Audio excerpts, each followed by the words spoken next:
Thank you. Thank you for your introduction and for your invitation. It's a great pleasure to be here. And as Sheng just mentioned, I'm from SMU, which is about a 1 hour drive from UNT. I have been to UNT for many times because my son actually is a student at TAMS. But this is my first time to give a talk here, so it's really a great pleasure. So today I'm going to talk about the immersed interface method. How many of you have heard of this method or even used this method? Okay, only you. Okay, good. So, so the motivation of my work on this method is to simulate air flows around the flapping wings. As you can see, right, so such flows involve multiple moving objects. So the computational time, the computational domains are time varied. So that's the main difficulty to do such simulations. And regarding insect flight, we know the flow around the flapping wings are unsteady, incompressible, and mostly laminar, right, with the Reynolds number in this range from 10 to 10,000, depending on the species of the insects, depending on the sizes. So that's why to simulate such kind of flows, the immersed interface method is a good candidate. So I started to work on this method with this initial motivation. And by simulating air flows around the flapping wings, we can reveal aerodynamics of flapping wings, which help us understand stability, control, and maneuverability of insect flight. So in today's talk, I'm going to split the talk into 2 parts.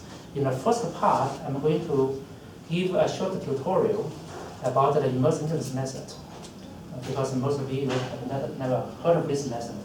And then in the second part, we are going to apply this method for flow simulation in particular.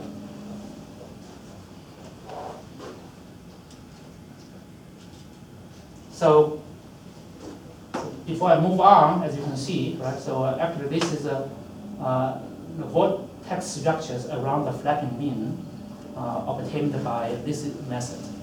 And also, this method is very capable for multiple objects. So in this right animation, you can see multiple cylinders moving around a center, and we can handle this kind of a flow very easily with this immersed interface method. So now let me start the first part of my talk, the tutorial. First of all, we know the immersed interface method can be regarded as a numerical framework to solve differential equations in domains with interfaces. So that's why you select the keyword interface in the name of this method. It can preserve jumps in the discontinuous solutions of a differential equation by incorporating jump conditions into a numerical scheme. So that's my definition of the immersed interface method. So next I'm going to use a concrete example, right, to illustrate some major components, or say some major ingredients of this method. And as we do so, we can also find some advantages of this method. So let's consider this simple heat conduction problem. Suppose this is a uniform rod, and it is heated at the middle by say a candle here, right? And then the 2 ends of the rod are cooled, right, in the icy water. So then we have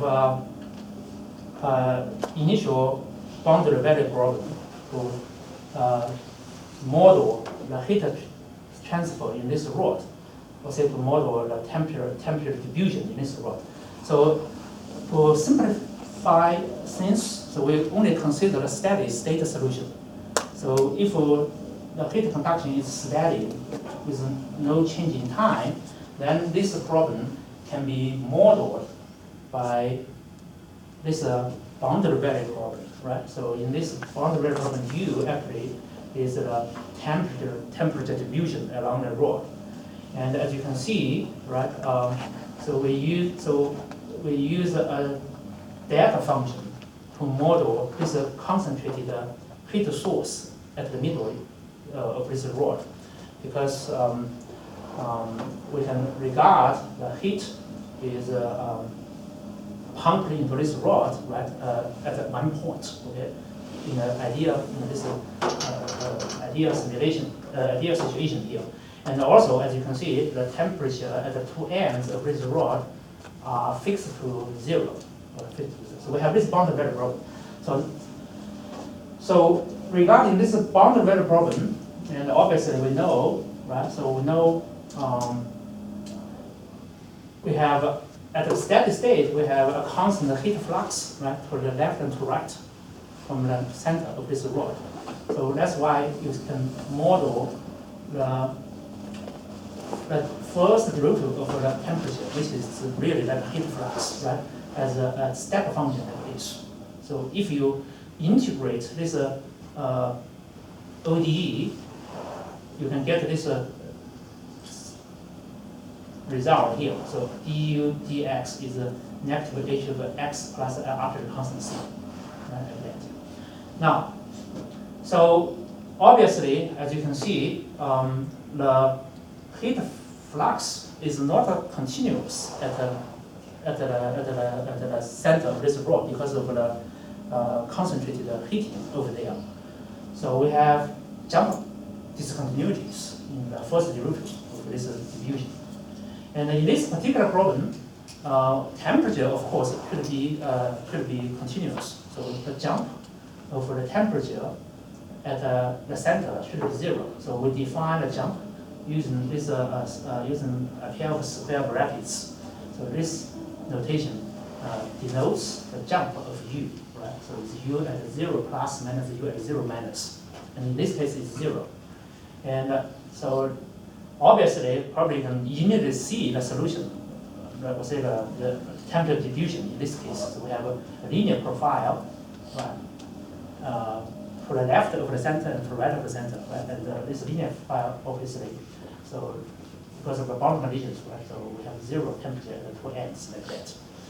And as I said before, now the jump of the first derivative du dx, right, is equal to -1, which is obviously the density of or the intensity of your heat source. And finally, right, if you look at this equation here, right, this heat conduction equation, you know the jump of the second derivative should be 0 because the second derivative is simply equal to delta x, delta function. Right? So x plus and x minus delta is 0, okay, and it's at infinity at 0. So we have these jump conditions available and from the physics of this problem, or say from the mathematics of this model here. And now suppose we want to compute a numerical solution, right, of this boundary value problem. And we are going to lay out a grid, right, for the rod and to compute the temperature at those discrete points. Suppose, right, so we use a center to find the difference discretization, and this is a center to find different stencil right here with these 3 points here. Now, as you can see on this stencil here, the true solution actually is not smooth, right? It's not smooth. So then you have to modify your usual center to find the difference scheme to take care of that non-smoothness, right, on that stencil. So we have to So as you can see, maybe it's a little easier for me to use a stick, right, to keep you guys awake. Okay, so this is the standard part, right, the familiar part, right, of a standard Benedict scheme. Now you need to in order to attain second order accuracy, now we have to add some correction term for this stencil here. So the next I'm going to show you how to find that correction to maintain the second order accuracy in this scheme here. But of course, if you move away from this stencil, suppose you have a stencil right here, then of course this Ci should be 0 now, right? Because you don't need to add a correction for that part here. So you only need to add the corrections when your stencil contains discontinuities. Or say, if you consider that a center point as an interface in this one-dimensional problem, you only need to consider the stencil which is cut by the interface. Now the next question now is how to find this correction term, right? So to maintain this second order discretization accuracy. So to do so, it's a very simple idea, right? So let's consider this 3-point stencil here, right? X sub I minus 1, X sub I, and X sub I plus 1. And the uniform stencil, the spatial step, suppose is H, or say delta X in this case. So what you can do here is you can just do the usual Taylor expansion. So I'm going to expand u at x sub I minus 1 about x star minus to the left. So this x star minus is x star is the location of the interface, right? It's the location of discontinuity. So to the left of this x star, right? Of course, the solution is still smooth, right? So you can do the usual Taylor expansion. What I did here, right? See, you have u star minus, right? Plus the first derivative times the distance, and plus its other terms, higher order terms like that. Then next, you can write u star minus at this left side in terms of u star at the right side in terms of the jump, right? Because u star minus obviously is u star plus minus the jump condition. And similarly, you can do so for the first derivative at the left side, right? So the derivative at the left side is the derivative at the right side minus the jump. And you can do something like that.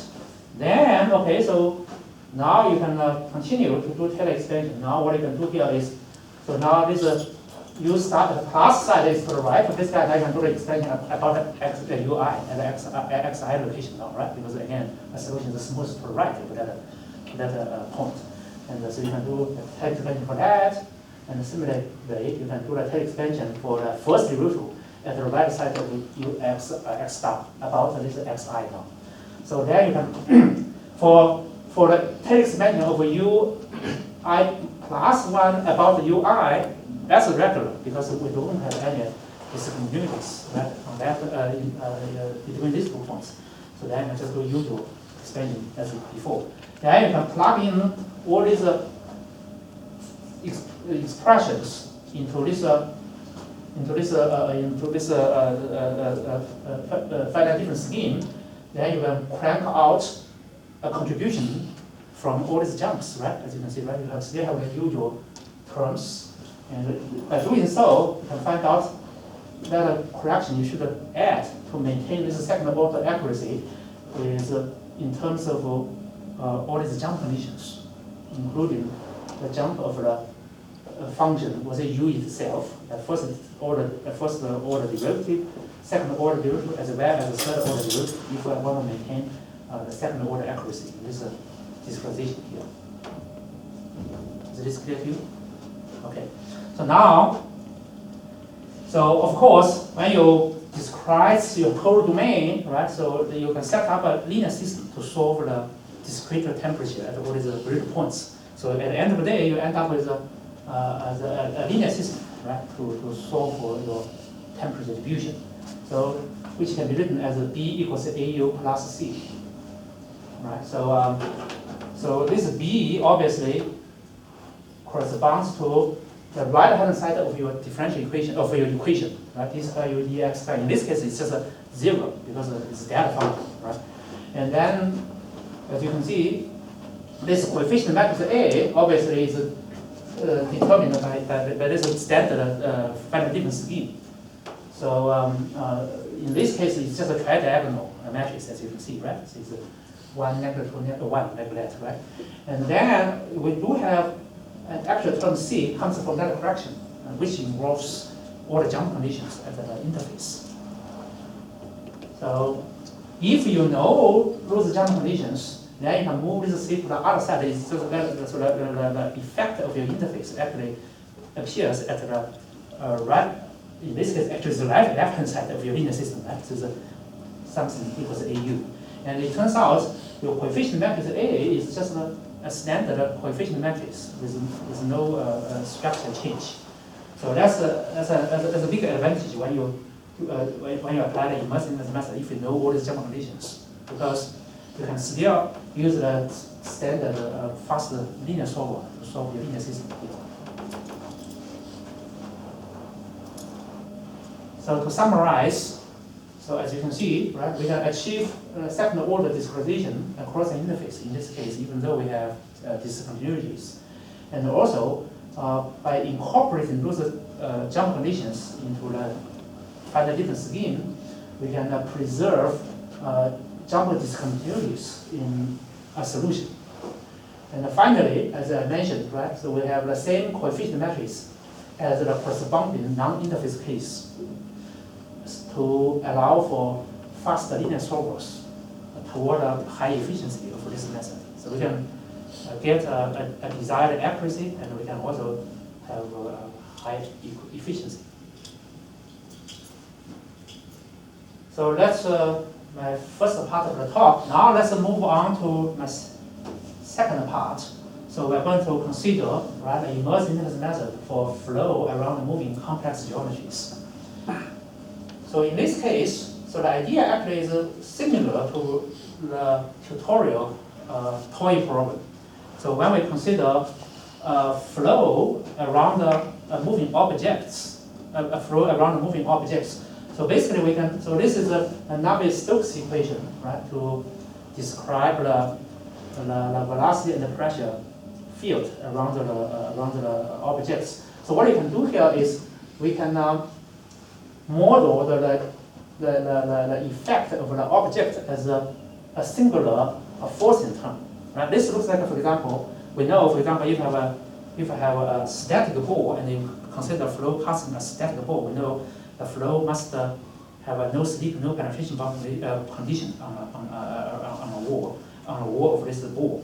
So we can achieve that kind of boundary conditions, just like include this picture here, right? For example, you can think that the back is like a singular force, right? So you have a baseball coming here, so you want to bring that ball to a different motion, right? You just hit that ball. So similarly, so we have flow around the objects. We can model the effect of these objects, just like you have a batter sitting at the boundary of that object, right, to change the velocity, such that you want to slow down that velocity to zero at the boundary of the object. So we add this kind of a singular forcing term to the governing equation, to the Navier-Stokes equation. And this singular forcing term, as you can see, suppose this is a part of the boundary of your object, right? So it appears as a surface integral, right, for the density of your singular force times a 3D data function. So basically, you integrate a 3D data function along a surface. So you end up with like a one-dimensional 1D data function across that interface like that. So that's kind of similar to the heat conduction problem in that sense. So that's this idea actually is from the immersed boundary method. Right? So the immersed interface method actually was first proposed by Beck and Lee back in 1994. And so they proposed this method to improve the accuracy of the immersed boundary method. And the immersed boundary method was a numerical method proposed in 1972 by Charlie Peskin to simulate the flow in human hearts. Yeah. So basically, when you consider flow simulation, right, an immersed boundary method and immersed interface method share the same mathematical formulation. But in the immersed boundary method, so this delta function actually is approximated by a smooth function with a very narrow support. So it's very robust in that way, but then you have like a low accuracy because of that kind of approximation. So that's why Millican and Lee proposed this immersed inverse method to try to avoid that kind of approximation of the delta function and try to use jump conditions directly into the numerical scheme. So as you can see, so we can regard the immersed inverse method as both a mathematical formulation and also as a mathematical scheme in that sense. So in this formulation, right, as I said, so immersed boundaries are represented as singular forces. And then, because of that singular forces, so the velocity and the pressure across that boundary, across that interface, are not smooth anymore. So now, when you want to simulate the flow, right, so what you can do here is, again, so let's consider this 2D case, right? So suppose this circular object is right in the middle of the domain. So again, you lay out a grid, right, a fixed grid now. And so you want to compute the pressure and the velocity at all these grid points. So maybe you can discretize your governing equation, use a centered finite difference scheme, for example. Then, if a stencil, right, if a finite difference stencil is cut by the interface, then we know a solution on that stencil is not smooth. Then you have to include the jumper. Yes. Do you have questions? Yeah. So, so when you deal with like the right stencils, you need to kind of like handle the interface card, the card. Right. Yeah. You need to find the location for the intersection between the stencil and the interface. Yeah. And you know that location, and also you know the jumps at that location. Then you can add those jump conditions into your scheme. Yeah. So for example, like this case, right? So suppose this is the red stencil here. Suppose we generalize this correction. Then suppose we have two discontinuities on that stencil. One is at the C, or say psi, and the other is at eta. Right? So if you know these two locations, then you can, for example, if I want to discretize the first derivative on this red stencil, and this is the standard finite difference scheme, right? Standard scheme on that stencil. But then in order to maintain this second order accuracy, then you need to add all these jump contributions, and we can derive all these jump derive this formula. In a similar way as what I did in that toy problem. But if your stencil is not cut by the interface, then you don't you use 0 for that red box, right? Nothing over there. That's just a standard finite difference scheme in that green box over there. Yeah. So that's the idea. Now, okay, so a little bit about my implementation. Okay, to implement this immersed inverse method. So we use a staggered map grid to arrange the pressure grid and the velocity grid. So they are correct, they are staggered. So we have this. Now you can see to approximate a first order derivative, right? So we have this operator here, and this operator now involves this correction term. This is the standard operator, center finite difference. Center finite difference scheme, and this correction, as I said, mostly is 0 because if the stencil is not cut by interface, it's just 0. Otherwise, you can find that stencil. And then, so if you go back to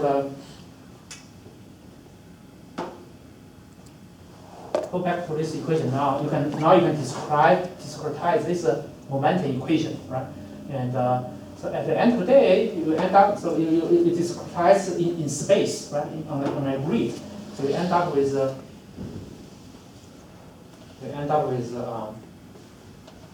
this equation, time evolving equation for the velocity. Right? So you have partial V partial T equals just the right hand side, right, like that. And so all the effects of the interface are taken care of by that correction term called CV over there, right? You can find that. And similarly, you want to enforce the incompressibility, we solve the pressure Poisson equation. So the pressure satisfies the Poisson equation. And similarly, you can, if you know the jump condition for all the pressure, and you can again, you get another standard 5-point stencil in 2D, or maybe a 7-point stencil for the Laplacian, the discrete Laplacian for the pressure. Right? This is the regular part. Then you just add a jump contribution to take care of the effect of the interface. So that's the way I implement this method, right, on computers. And we use staggered grid. We use explicit RK4 for time matching to advance velocity in time. And when we want to solve the pressure Poisson equation, as I said, because the coefficient matrix, right, is not altered by the interface. So we can use a FFT Poisson solver, a faster Poisson solver, to find the pressure. Now, so in implementation, we also need to represent an interface, right? So in the past, okay, I represented an interface, or say the surface of a moving object using a global parameterization. But the global parameterization is quite limited when you want to handle more complex geometries. Right? It's not easy to do a global parameterization of a complex geometry. So that's why recently I use the triangular meshes to represent the surface of a moving object. And we can track the motion of the objects using the Lagrangian markers. So actually, I have a bunch of safety packages on GitHub, okay, for the implementation of the method.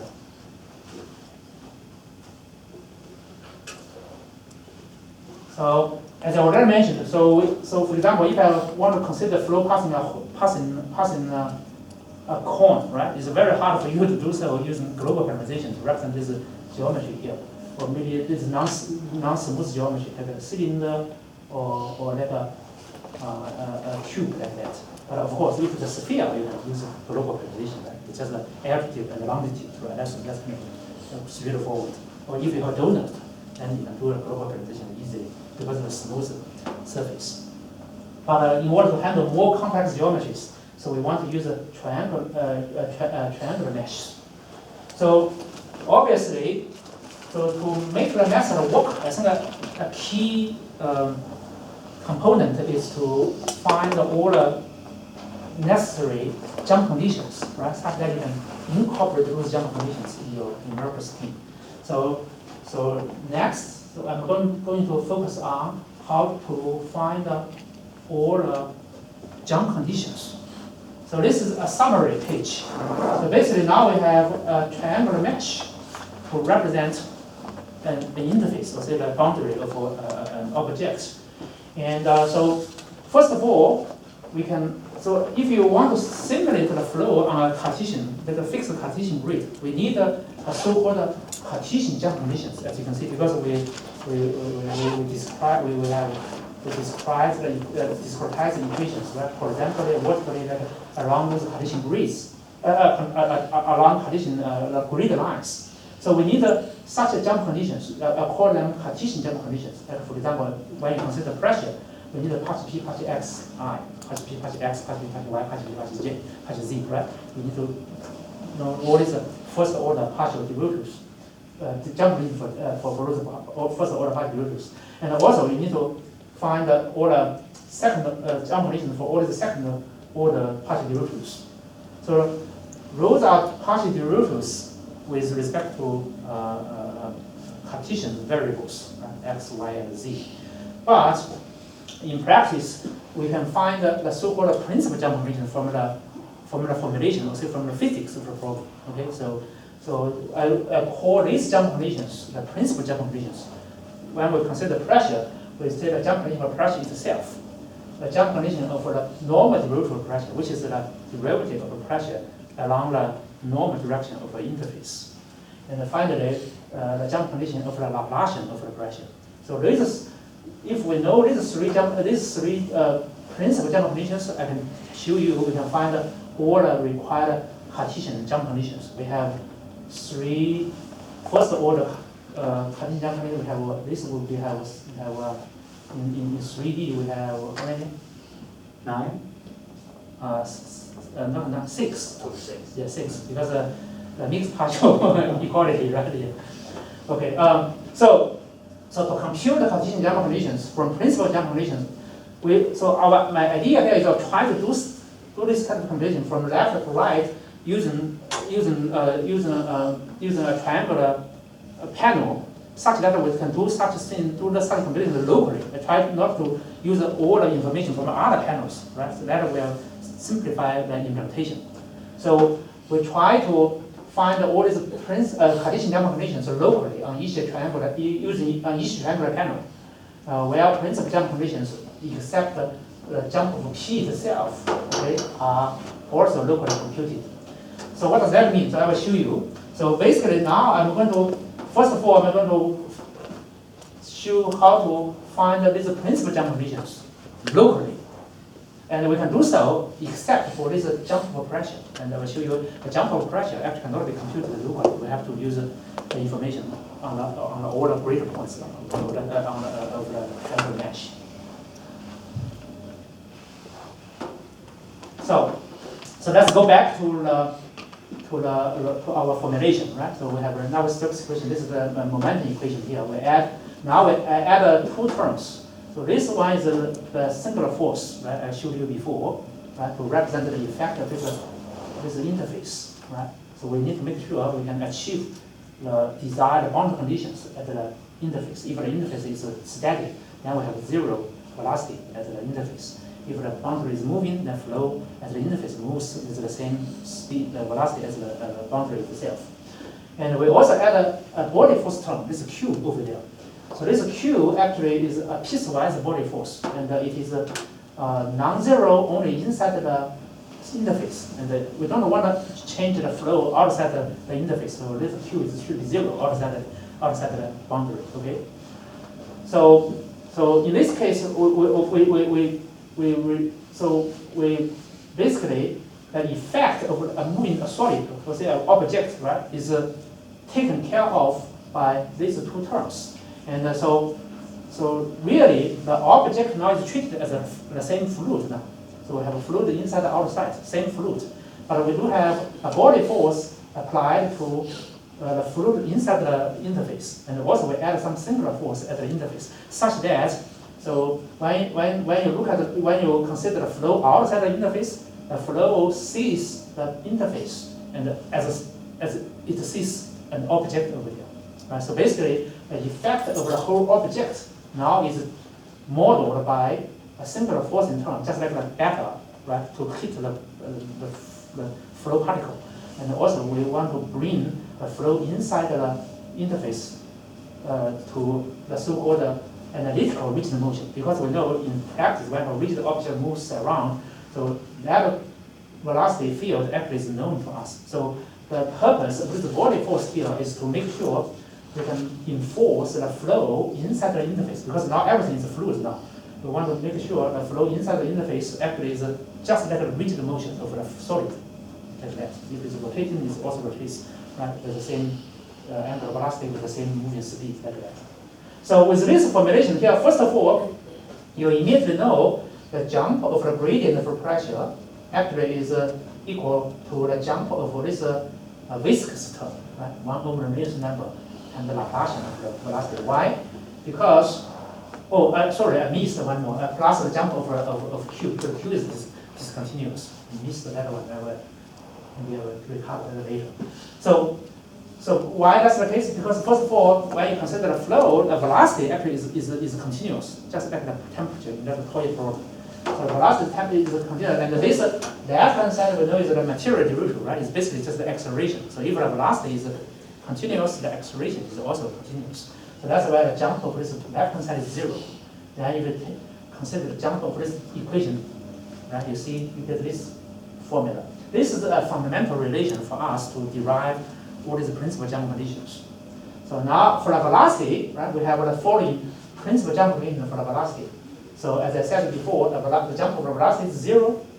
The normal derivative of the velocity, which is actually is related to if you go back to the previous formulation, or actually it's right here.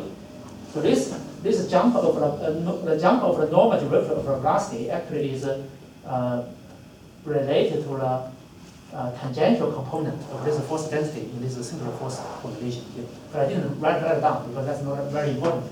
Because in implementation, all we need are jump conditions for the velocity and the pressure. So that's why I somehow bypass the force density. And so it turns out, right, so the jump of the normal derivative of velocity is computed as so basically it's a partial v, partial n at the outside the interface, subtract the partial v, partial n inside the interface, right? The definition, that's the definition. But as I said before, this Q, this body force is used to enforce the motion of the fluid inside the interface to the rigid motion as a solid. So then it turns out that partial v, partial n inside the object actually is given by the angular velocity across the normal vector. Because I know, so as I said, this is analytical rigid motion. So we know the velocity field, we know the pressure field inside the object. And similarly, so now all we need to do in order to compute this jump condition, this is called a principal jump condition, right? So the jump condition for the normal derivative. And all you need to do in practice, actually, I use the explicit scheme. I just need to, so given a point on the boundary, I just need to use the current velocity field, right, on a grid to approximate that partial v, partial n at this positive side. That can be done using, for example, this stencil here. I will do interpolations to get the velocity here, and the velocity at least S naught. Actually, it's just you can use the boundary condition, and then you can just approximate that guy as accurate as you want. And similarly, another principal jump condition for the velocity is called the jump condition for the Laplacian for the velocity. And we can also approximate this guy. Now we're going to write down the Laplacian, the jump of Laplacian in the local coordinates. So in the tangential direction and in the normal direction. It turns out we can find out the jump of the Laplacian velocity is simply the second normal derivative plus a curvature of that interface times the first or the jump condition for the first derivative of that. We can derive this one from the definition of Laplacian. So we can easily find all these principal jump conditions for the velocity from this formulation. Okay, so that's the point here. The details, I skipped all the details, but just remember that we can find the principal jump condition for the velocity. Now, how about the pressure? The pressure is a little more challenging. So to find the principal jump condition for pressure, first of all, right, from the formulation, I know the jump over the Laplacian, the jump of the gradient for pressure, right, is related to the jump of the Laplacian for velocity. That's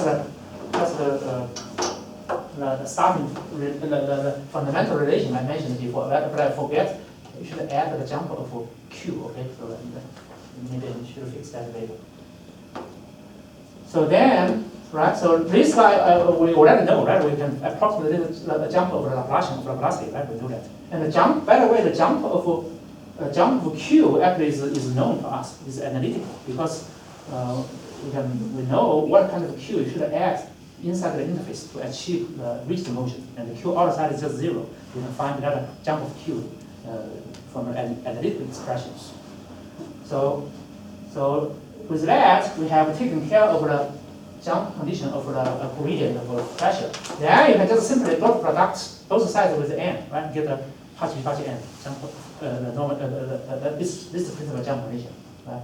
The jump condition for the normal due to the pressure.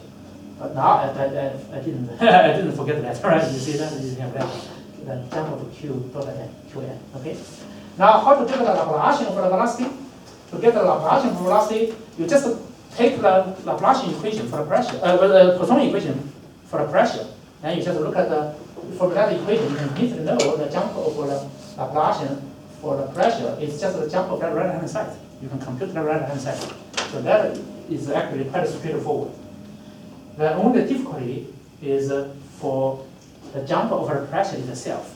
The jump of a pressure itself actually is related to the normal component of that singular force. If you go back to that formulation, right? So this is F, the density of the singular force. It has a tangential component and the normal component. The normal component actually is the jump of a pressure. Okay, jump of pressure. So how to find the jump of a pressure itself? Now what I did here is, so you take this triangular panel here, right? You take this triangular panel. So we know jump of a gradient P, right? We know the jump of gradient from that fundamental relation. So I can now for this vortex of point A here, right? I can find the partial P, the jump of partial P, partial S, partial tau in this direction along this edge by dot product this gradient P with the unit vector in the AB along the edge AB. And you can do the similar. So then what you can do here is you can integrate this jump condition, partial partial S tau, the derivative along this edge from point A to point B. And then, of course, the integration of this guy is just a jump at B minus jump at A now, right? Because this is a tangential derivative here. And then we can, this right hand side here, right? When you integrate this right hand side here, you can approximate integration using a Simpson's rule, right? Because we know jump of gradient of P at jump of gradient of P dot tau. Then you can simply get this is the Simpson's rule to approximate this definite integral, right? This is definite integral. So this way you get a linear equation, right, for jump at P, B and jump at A for pressure. Then you can do the same thing. So now you consider this point A here, right? The point A on the surface, right, is surrounded by panels, right? By water panels. So what you can do here, you can for each panel, you have this kind of equation here. Then you just add all these equations around this A. So that way you can get a linear equation, right, that involves a jump at A and also the surrounding vertices. And you can do the similar thing for each vertex now, right, on that panel. So that way you can establish a big linear system for the jump of pressure. And this linear system actually you can easily show actually is a positive, a semi-positive definite linear system, symmetric. Okay, so you can solve this linear system using a conjugate gradient with just a few iterations. So that's the way to handle to find the jump of a pressure at each vertex. And obviously this is the global thing, that you cannot find the jump of pressure using one panel anymore.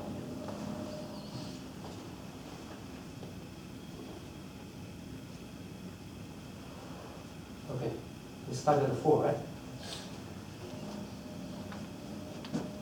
Now I have shown how to find all the principal jump condition for both the velocity and the pressure. Now how to compute the Cartesian jump condition for the principal jump conditions. So first of all, right, we know we have, so if we have a moving object and know the motion of the object, and we can find the first order derivative of the pressure, the jump for the first order derivative of pressure using that fundamental relation, right, directly. Then how to the jump of P itself is already known, I already computed, right? And how to find the jump condition for all the second order partial derivatives. So this time take a panel here. I'm going to differentiate the jump of P, jump of gradient of P, right, along this edge and along that edge. And then what I can do here is, of course, when you do this derivative, right, you can write down the differentiation as a tangential vector tau dot product with the gradient of the gradient, like that, right? So that gives you see, when you differentiate gradient of P with respect to x, y, you get all these second partial derivatives, right? This partial derivatives. And you can build the equations, linear equations for all these second order jump conditions. And then when you, so this guy can be approximated as using a finite difference scheme, right? You can write down as the jump condition for the gradient of P at B, subtract jump condition for the gradient of P at A divided by the length of this edge. And that's the approximation. So that way you can build this equation here. How many equations? Because the gradient of P has 3 components. This gives you 3 equations actually for this second order derivatives, as you can see, right? And you can do the similar thing, kind of differentiation along this edge, along AC. That gives another 3 equations. Then we also have a jump for the Laplacian for pressure. So you have 7 equations for 6 unknowns. And actually, we can show the rank of this matrix actually is 6, and you can find a unique solution for pressure. But in practice, you have numerical errors. So then you can use the least square way to find the solution of all these 6 jump conditions for the second order derivatives. And you can do the similar thing for the velocity. For the similar for velocity. So we know the velocity, right, is continuous. So that means the gradient of the velocity actually is also has a 0 derivative. So so partial. So when the velocity is continuous across the interface, that means when you differentiate the velocity along the interface and look at the jump over that should be 0 now, right? Because you're talking about the jump over the surface derivative of the velocity. That should be 0. And that surface derivative can be written as the gradient of the velocity dot product with, say, this unit vector, alpha vector. And you can do the similar thing along that direction. So, and also we know partial u partial n is the n dot, the gradient of u, right? So this together and form a 3x3 linear system, which is actually non-singular. Because these 3 vectors, alpha, beta, and n, are basically 3 independent vectors. So you can solve for the jump condition for all the first order derivative of the u. And similarly, you can find all the 6 jump conditions of the 6 second order derivatives of u at each vortex. So that concludes the computation of all the jump conditions. So now you have all the jump conditions available, you can do the simulations. So let me just show you a few examples, okay, to demonstrate, right, this idea works. So in the first numerical test, I consider a Poisson equation with an interface. So basically, you can just manufacture an analytical solution such that the pressure inside the cone, inside this cone, is given by this function here, and the outside is a different function. And obviously, you have all these jumps across the interface now, right? And but what I do here is I'm going to compute the principal jump condition using those analytical solutions. Okay. So I know that analytical solution, I can find the jump for P, I can find the normal jump condition for the normal of P and the Laplacian for P. Then I use my current way to find compute all the Cartesian jump conditions from the principal jump conditions, and then you can simulate. You can compute a numerical solution of the pressure to compare with that analytical solution. So this is a computed solution. As you can see, we have 2 slices, right? One slice is the horizontal slice. That's the cone over there, right? The color cone over there. You see the solutions are obviously quite different now, right? Inside, you have this contour, outside is different, right? And similarly, you cut another slice, then you get a triangular shape, right? You have 2 different solutions, inside, outside. And we can check out the order of accuracy in this computation here. So I consider different kind of objects, right? Sphere, cube, cylinder, and cone, right? So this is the second order line here, right? This is the spatial step. This is the infinite norm over the error, right? So obviously we can achieve second order accuracy with those available jump conditions. So this is just a toy problem to test our computation of Cartesian jump conditions only. But to test our computation of those principal jump conditions, now we need to go back to a flow problem. So in this case, so we consider this one. This is not a good test because unfortunately, when you're in 3D, we don't have a good analytical. We don't have an analytical solution for flow field when you have complex geometries. And recently, I wrote a paper. Actually, I have a way to manufacture analytical solutions with complex geometries. but I didn't include that reference here, okay? And I will do a different test later. But for this one, we basically have a solid sphere, now we have a shell, right? That sphere is inside that shell, and I just rotate both. But in this case, I have to rotate both with the same angular velocity. Then basically, the flow between the shell and the sphere is in a rigid motion and no elliptical solution in that case. But if they are not, if the spinning velocity, the angular velocity of these two objects are different, then you get a very complicated flow inside in that gap. And we don't have an analytic solution for that, unfortunately.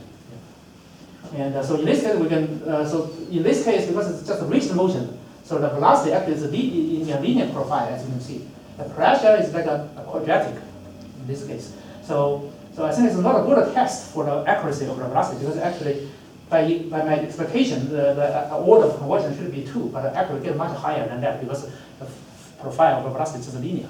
Somehow we get a fourth order accuracy.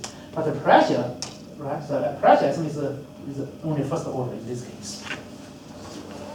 Another validation case is to consider, so we have a solid sphere, and this solid sphere is spinning around this x-axis.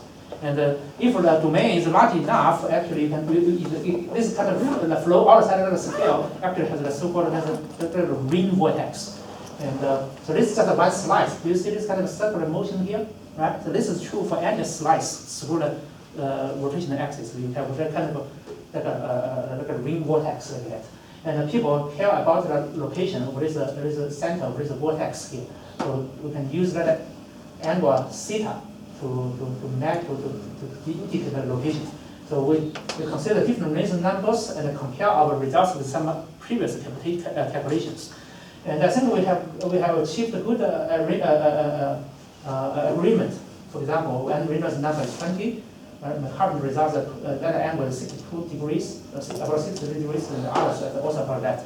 For when Reynolds number is high, we have some discrepancies. Probably because our resolution is not high enough for those high Reynolds number. I don't know what's going on. I will go back and double check on this one, because this one is still 62.3 at Reynolds number 50. Maybe this is a mistake over there. I will take a look at that. And this one we compare Cx. Cx is so when you rotate this around this axis, right? You need to apply the torque. So that's the torque in the direction of Cx. Right? Torque, we use the right-hand rule, right? Because the torque is called Cx, the torque coefficient. So this is the comparison of torque coefficient with some other references. So again, we achieved very good agreements for torques. So lastly, right, we want to see how efficient this method is to handle multiple objects. So this is just a toy problem. We just include one, we have one cube, and we just let the cube rotate. And then we add another cube, another cube. So then we can look at the computational time as we increase the number of cubes, right, in the same kind of setting. So if I scale, right, so when we don't have any cube, we consider that completion time is 1. Then, as you can see, as I add more and more cubes, of course, we need more computational time, right, to handle those objects. But the completion time actually grows like linearly, and it often grow very fast, as you can see, right? So it's very efficient. So the method is very efficient to handle multiple moving objects, because at the end of the day, you just need to add those jump contributions, right, to your discretization schemes, and you include those contributions at the right-hand side of your scheme. So all the computational cost for handle objects actually is proportional to the number of grid points on your triangular mesh. It's linear in that. Then the most computation intensive part of this method is to solve the pressure Poisson equation. And we use the FFT Poisson solver. So the cost is order over n log n. N is the total number of grid points for the whole domain. So to summarize, for this second part, so we expect a second order accuracy for velocity, but right now we need to do a more test on that. And then first order accuracy for pressure, and it's very efficient to handle multiple moving objects.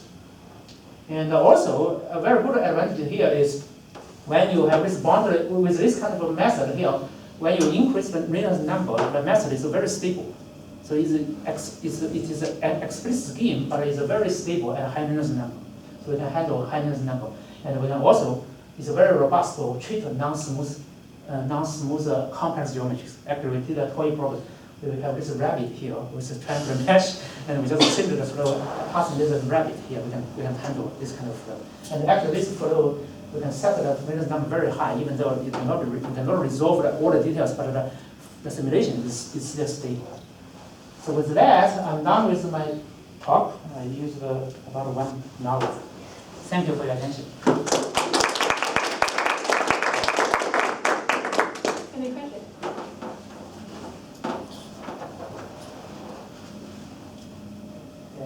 And you can find all my packages on GitHub. Yes. Yes, I have many questions. Let's say if I'll keep it short. So, so I really like, thank you for the talk. I really like the beginning how you explained the method because I didn't know. So it seems that in this correction method, so you are using the correction term to use the information that you have about the jumps. But for what you write, it seems that you need an extra derivative. So for instance, in the toy problem, you need the jump of the third derivative of the solution. Right. Or in the fluid, you need the jump of the Laplacian of the pressure. But in principle, the pressure, you only need the gradient. Yeah. So why is that? Or is that a problem that you need an extra derivative? Okay, that's a very, very good question. Okay, very good observation. And so, if you have enough jump conditions, you can actually elevate the accuracy of the method to whatever order you want. Mm-hmm. Now, suppose I want to maintain a second order accuracy. So if I want to approximate the first order derivative, then I only need the jump conditions of the second order derivatives. But you mentioned, right, if I want to approximate the second order derivatives using finite difference scheme, and then I need a third order jump derivative, the third order jump condition of the third order derivatives. But in practice, in my current implementation, I didn't use all these third order jump conditions. So that leaves the discretization, for example, for the pressure at the interface only to first order. Okay. But even though that's the case, right, we only have the local first order accuracy in the discretization, but we still have second order accuracy away from the interface. But the interface is a one dimension less than the whole computing domain, and also we know the Laplacian operator is like a spreading operator. So that the first order accuracy, after you do the inverse of the Laplacian, is spread to all the grid points, and every grid point also receives the order h squared. So overall, you can get the second order accuracy in infinity norm. And then I have another question. So you solve the fluid part or the velocity part, then the pressure, and then you go on. So my question is, are you using some kind of projection method or Chaurin-Teman or something like that? Yeah, that's another. My method is kind of in the same spirit as the projection method. But those methods sometimes have this problem of the boundary layers. That you have problems in the boundary, that you have an artificial boundary layer. Do you have something similar here? No, I don't have that in this case. My Reynolds number is not that high. Oh. And my method is not fully like a projection method. It's called a max scheme. So basically, we solve the pressure. So the projection method is used to handle the boundary conditions for pressure right here. And so we don't have that spurious that boundary layer in my results. Yeah. Any question? I do have I have another one. Sure, okay. It's about so you motivate this talking about a ball in the air. Right. But the air is a compressible fluid. So why don't you use a model for compressible fluids instead of incompressible? Can you do the same with a compressible fluid? If you go to compressible flow, when you talk about compressible, that is a totally different animal. Okay. Yeah. So all my work presented in this talk concerns about incompressible flow. And so because the initial motivation of this work was the study of aerodynamics of insect flight. And for insect flight, so the compressibility effect is kind of small when you consider the Reynolds number. And you can regard the flow as incompressible and laminar. Even though when you consider bigger, like insects, you may have a little bit of turbulence, and you do have some kind of a little bit of compressibility effect, but that can It's very small. But people are also working on the compressible flow with this method, and also actually along this line, I also work on the two-fold problem. Okay. Yeah, so we can also use this method to tackle the flow of two multiple immiscible flows. Yeah. Okay, thank you. Thank you. I also have several questions, but I will discuss with you later. Thank you for your attention.